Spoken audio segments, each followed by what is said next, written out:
This really is so dark, so twisted, and we must never, of course, become immune to the horrors being unleashed against the Palestinian people in Gaza by the Israeli state as part of its multi-pronged attempt to starve and decimate the population.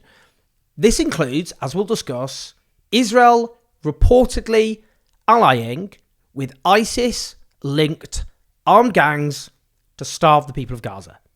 Now, as wider context, the Israeli state has done everything it can to implement the promise made by Yoav Gallant, the former defence minister, openly at the very start of the genocide last October to impose a total siege on a civilian population that he called human animals.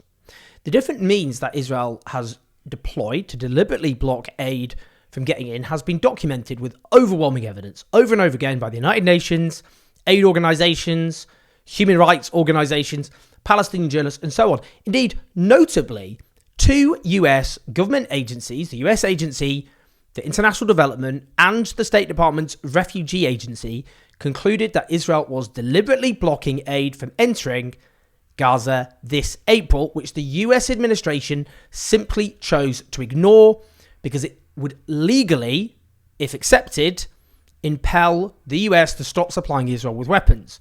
Now, that includes obstructing aid from getting in the first place, intentional delays at crossing points, closing routes, arbitrarily banning things. We could go on. And then there is the mass destruction of infrastructure within Gaza itself, which means preventing aid moving within Gaza, as well as, of course, checkpoints, as well as constant bombings, military onslaughts, shootings, attacks on aid convoys, the biggest slaughter of aid workers ever recorded in any conflict. And indeed, that includes, of course, the killing of foreign aid workers, notably the World Central Kitchen attack, which led to international aid organisations suspending their work. We really could go on.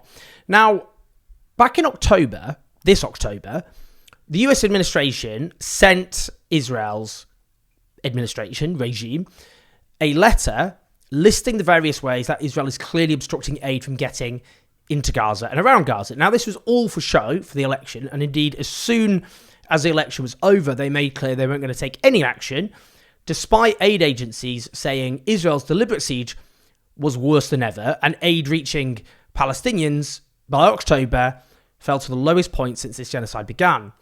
Nonetheless, the letter was useful because it showed that the US is fully aware of Israel's deliberate starvation policy. That is a siege deliberately imposed on the essentials of life. But it is also the most basic responsibility under international law of an occupying power to maintain law and order and to ensure that the basics of life, get to the population who are under occupation. In the case of allowing aid to reach a population in the midst of mass violence, all of this, clearly, is a matter of life and death on a mass scale. Now, earlier this year, even the US administration reprimanded Israel for deliberately targeting police units within Gaza charged with escorting aid convoys, clearly, in the apocalyptic circumstances imposed on Gaza by Israel, with a desperately hungry population and the collapse of civilization itself. Without armed escorts, aid simply can't get around. The systematic attack on the security forces in such desperate circumstances led to a collapse in law and order in Gaza months ago. It gets so much worse. The evidence is absolutely overwhelming for what the Israeli newspaper Haaretz succinctly describes in its headline as the Israeli army is allowing gangs in Gaza to loot aid trucks and extort protection fees from drivers. Now, this is something else. According to the newspaper article, this is the Israeli media, bear in mind, the IDF is allowing armed men to loot aid convoys as they enter Gaza and to extort protection money from them. This is based on sources from international aid organisations.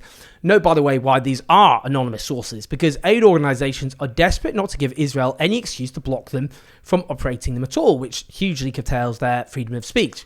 Now, according to this Haaretz piece, the armed men are from two clans in Rafah, and they are blocking large chunks of aid shipments from entering Gaza from the Kerem Shalom crossing. The sources tell the newspaper the looting is systematic, yet the IDF has turned a blind eye. Such armed attacks take place a few hundred meters away from Israeli soldiers and truck drivers, even seek help from the IDF, who then refuse to intervene and even block those drivers from taking safer alternative routes. The Israeli army, trigger happy when it comes to butchering little children, won't fulfill its basic legal obligations as an occupying power to make sure aid gets to the population and law and order is protected in these circumstances. It gets worse. It really does get worse because some aid groups won't pay up the extortion money.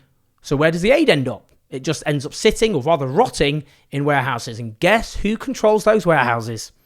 The Israeli army. You see, the Israeli army shut down the main Rafah crossing with Egypt 6 months ago. Most aid, therefore, has to enter via Kerem Shalom. And as Haaretz notes, armed gangs control the area on the Gaza side. What we're talking about here is, of course, partly a plausible deniability, where you make things so complicated and confusing that it's difficult to show in very clear terms how you're starving people to death. Now, Israel says, look, we're allowing aid in. See, we've allowed, X amount of aid in, despite the fact they're actually not allowing vast sums of aid in. But they know that the aid they get in is then deliberately allowed to be stopped from getting to the civilians. Because as Haaretz notes, the aid represents the vast majority of food and equipment Palestinians in Gaza depend on, because there are almost no commercial imports anymore. Now, the newspaper points out, as I alluded to earlier, that what remains of the local security forces try to take action against looters. And what happens then? The Israeli army fire on them, attack them, kill them. Because, of course, they label anything and everything as Hamas and legitimate targets. Wait till you hear this. The Israeli state, as this Israeli newspaper point out, say they are considering making the clans from which these armed looters spring from in charge of actually distributing the aid to the surviving people of Gaza. Wait till you hear this. This is a quote, again. Even though some of the clan's members are involved in terrorism and some are even affiliated with extremist organisations like the Islamic State. Here is an Israeli newspaper pointing out that Israel is seeking to give the armed extremists who are looting aid responsibility for distributing aid, and that includes ISIS. I mean, it's the sort of thing, it just sounds like a tinfoil hat conspiracy theorist, doesn't it? Israel de facto allying with ISIS as part of a deliberate strategy of starving people to death in Gaza. But that's what the evidence, as this Israeli newspaper, points us to. Now, yesterday, this was corroborated by the Washington Post. They cited a leaked internal United Nations memo which concludes that gangs may be benefiting from a passive, if not active, benevolence or protection from the IDF. They cite a gang leader establishing a military-like compound in an area which is restricted, controlled and patrolled by the IDF. And the UN has declared Gaza to be basically lawless. I mean, when you think about that, they've wiped Gaza off the face of the earth. I mean, trigger happy isn't even a nearly accurate way of describing the operational policy of the IDF. Most of its infrastructure has been wiped out or severely damaged. Gaza looks like a different colour and texture and looks out from space. And they've wiped out so many innocent civilians. Entire blocks of flats blown up with all their families in them. And yet they're just allowing some criminal gang to establish military compounds in areas that they're entirely in charge of. Again, the evidence speaks for itself. Now, this piece finds that organised gangs are stealing what aid is allowed into Gaza by Israel, and bear in mind just how much of it is blocked from entering, as I keep saying. According to testimonies, they cite aid workers, humanitarian workers, transport companies and witnesses. These gangs are operating freely in areas controlled by the Israeli military. Israeli authorities are denying most requests from aid organisations to introduce better measures to safeguard convoys. As was also noted by Haaretz, the Israeli forces repeatedly fail within views of attacks to intervene as looting is underway. Again, multiple corroborated testimonies from aid workers, UN officials, transport workers, truck drivers. So this Saturday, 90% of trucks entering from carrying UN food aid from Kerem Shalom were ransacked by these armed groups, with the catastrophic consequences that entails for the people of Gaza. Now, we know there's been a total siege imposed in northern Gaza since the beginning of October, with Israel openly declaring they're ethnically cleansing it, with its population forbidden from returning. But this article notes that officials say criminal looting has become the greatest impediment to distributing aid in the southern half of Gaza, home to the vast majority of displaced Palestinians. Now, things were already unbelievably bleak in southern Gaza, but not as cataclysmic as northern Gaza. Well, that, of course, we can see how that is due to change. As noted here, aid truck drivers have been killed, beaten, kidnapped. Clearly, this deters aid agencies and aid drivers from working in Gaza to distribute that aid. Again, what's the consequence?